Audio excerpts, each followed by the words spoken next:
Welcome everybody to the GCW Plant Podcast, Episode 3. I am your host, Mystical Jericho, and tonight we are going to be covering GCW's You Wouldn't Understand last weekend from the Melrose Ballroom in New York City, New York. The first match of the night, we have a scramble match with Commander Jordan Oliver, Cole Radrick, Jack Cartwheel, Alec Price, John Wayne Murdoch, and Blake Christian. Blake Christian comes out repackaged with new music, a new haircut, new face mask. It's 2.0, push 2.0 for Blake Christian here. So we'll see what happens with his number one contendership with Moxley. This is Commander's debut as well. This was another great scramble match. Commander does his little walk across the entire top rope and leaps onto everyone on the outside. Alec Price hit a nice looking double blockbuster, but then Blake comes in at the end, hits Alec with a leaping curb stomp right after Alec does the double blockbuster, and with that leaping curb stomp by Blake Christian, he takes the victory over Alex Price. Next match of the night, we have Joey Janela trying to get back on the winning path as he recovers from his loss from Sawyer Wreck in Atlantic City, going against Mike Jackson, the 72-year-old, making his New York City debut. The match starts off with Mike Jackson diving onto Joey on the outside with a tope suicida. Pretty crazy seeing a 72-year-old doing moves to the outside from the inside. Love to see it. And then Mike Jackson does his little signature walk across all the ropes, as he does, holding Joey's hand, and then he does the same thing on the outside with all the guardrails, which is pretty cool to see. Never seen him do it on the guardrails before. Joey, during the match, is asking the video crew as Mike Jackson's walking him across the guardrails to stop filming. That was funny to see. Joey's, as a heel, with his facial reactions and comments, is still pretty fun to see. Joey also made Mike Jackson look really good. His storytelling inside the ring, making Mike Jackson not look like the 72-year-old that he was. The ending happens with Mike Jackson hitting Joey Janela with a splash from the top rope through a table for the victory. Next up, we have Ninja Mac going against Jack Evans, who I believe is making his GCW debut. Nice seeing him in the GCW ring, especially against Ninja Mac, who is the closest thing we have seen that is just like Jack Evans. Very similar styles in the ring as well. This was a very creative and high-flying match. Jack seemed to be very tentative, wrestling against somebody with a similar moveset. Possibly somebody who does it better than Jack, as in Ninja Mac. Ninja, being an evolved version of Jack Evans, added a pretty cool little story to this match. For the finish, Jack Evans goes for a 630 splash and appears to either land on his neck or head, and it looked like he either knocked himself out or gave himself a stinger on the landing. Ninja recovers and just pins Jack very carefully for the win, trying not to hurt Jack even worse. The crew comes out to kind of check on Jack, and then Jack thankfully gets up on his own and looks to be okay. So hopefully we'll see Jack Evans, Ninja Mac in a rematch here, or at least see Jack Evans more in a GCW ring. But I am glad to see that he is well and apparently will be just fine. Next match of the night, we have Masha Slamovich going against Marco Stunt, the blonde variant of Marco. Very nice seeing Marco back home in GCW, back home at the Melrose Ballroom, where he made his GCW debut going against KTB, which led to the GCW run Marco's currently on, as well as the AEW run that Marco had as well. Match starts off with Marco getting beat up by Masha, who just is striking him left and right. Marco's worried about his face, trying to keep the good looks up for his singing career, making sure his face is unblemished. Masha continues to use her striking and technical abilities to have control for most of the match. Marco then comes back near the end, gives Masha a quote-unquote big choke slam, which Masha just hops right back up from it, no-sells it. And as Marco is celebrating the choke slam, Masha turns him around and hits the jumping pile driver on Marco for the victory. Next match of the night, we have trios actions of Team Gringo Loco, consisting of ASF, Drago Kid, and Gringo Loco, going against SAT, Los Maximo Brothers. Before I go into the match, I just want to say this is another good time for maybe GCW to start thinking about or implementing, hopefully before the end of the year, some sort of trios titles, as they've been doing a lot of good and crazy trios matches.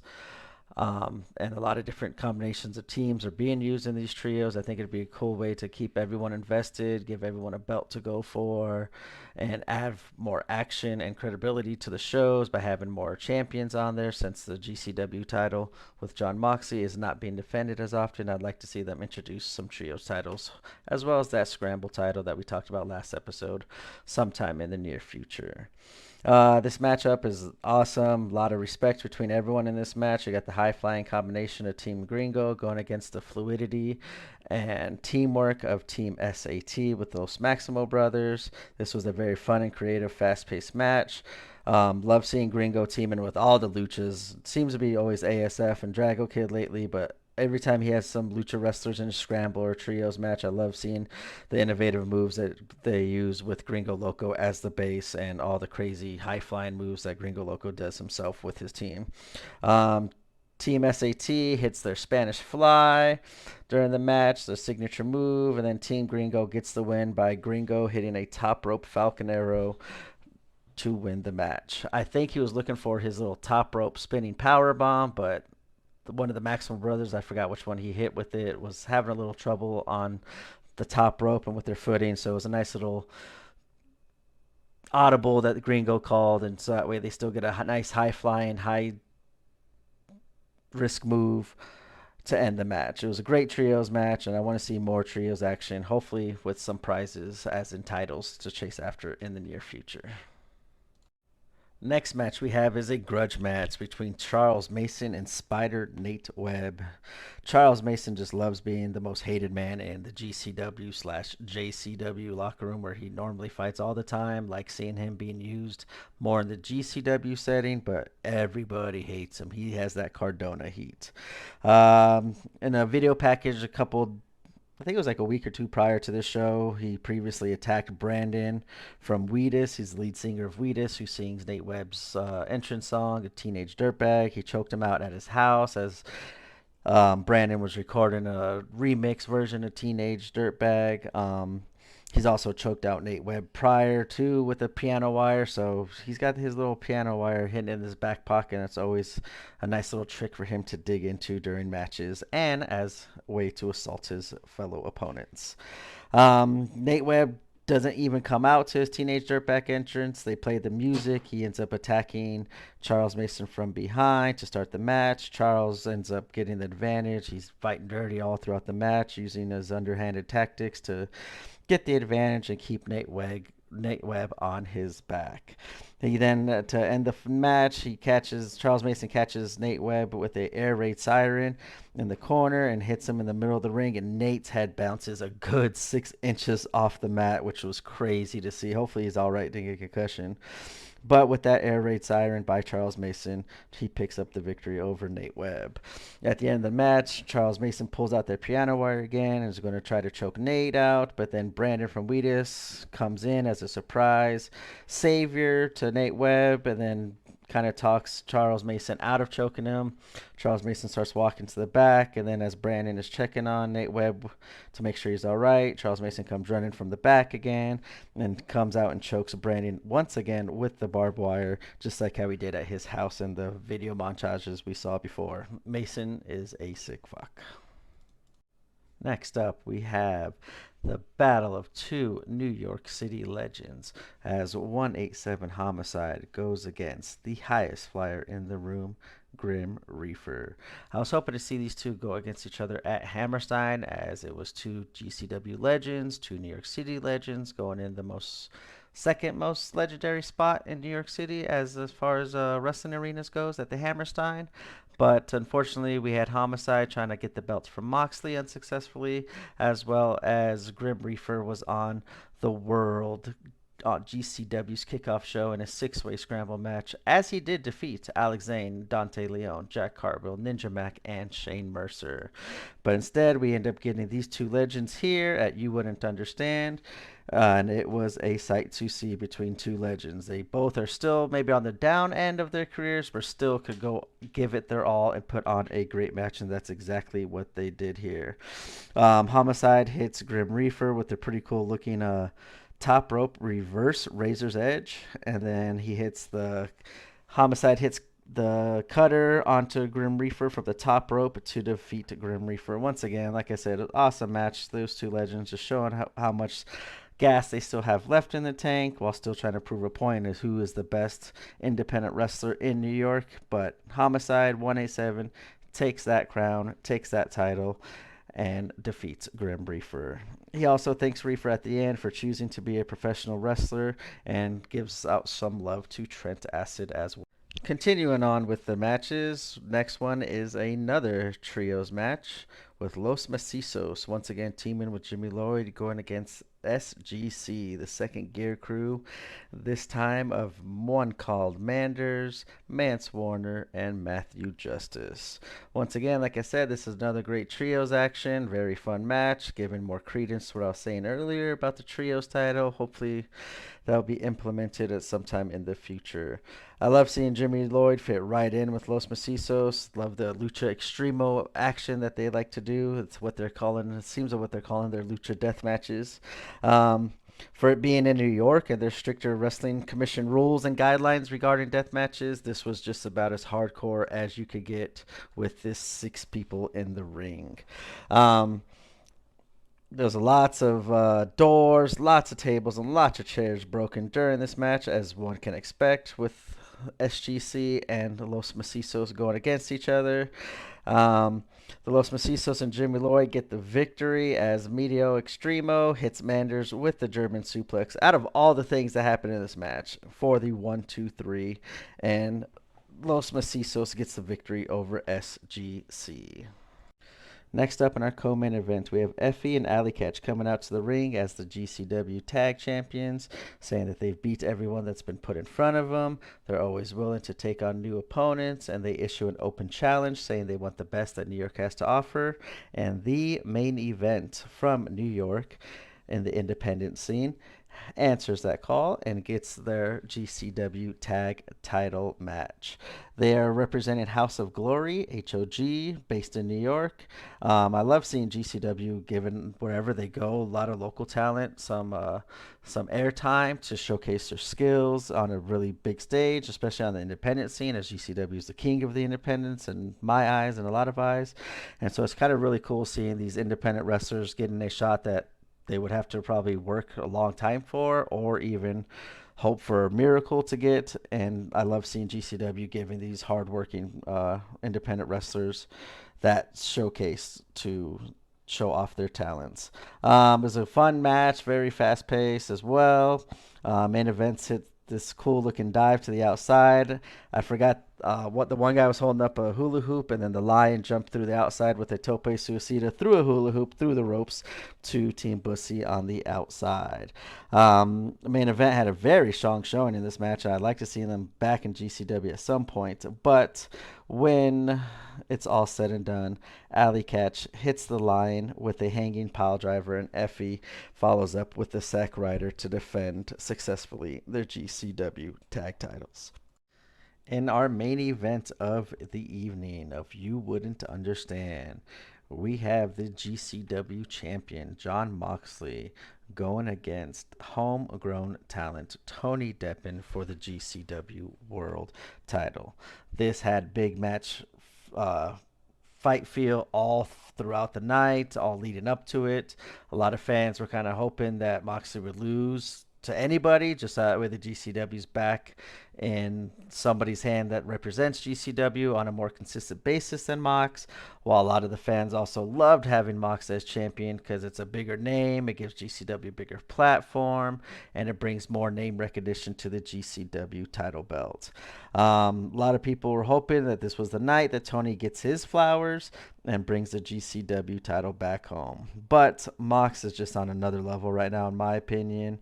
He is wrestling all over the world ever since he's been back from his little hiatus. He looks a lot healthier, looks like he's having tons of fun, and every single match has been 5-star quality in my eyes in Mox's recent matches. Before the introductions even start, Mox is staring down. Uh, in the corner, I think he's giving a little prayer. Tony's just staring him down throughout the entire time, and then he gets mad that Mox isn't giving him attention and the respect that Tony feels he deserves. So Tony kind of pushes Mox out of the way. Mox stands up, smiles at Tony, and slaps him across the face. And Tony's like shocked by it, and like he just doesn't understand what happened. He's like, "Okay, I'm in for the real deal here." So it was very cool seeing the pre-match antics going on even before the matches even started.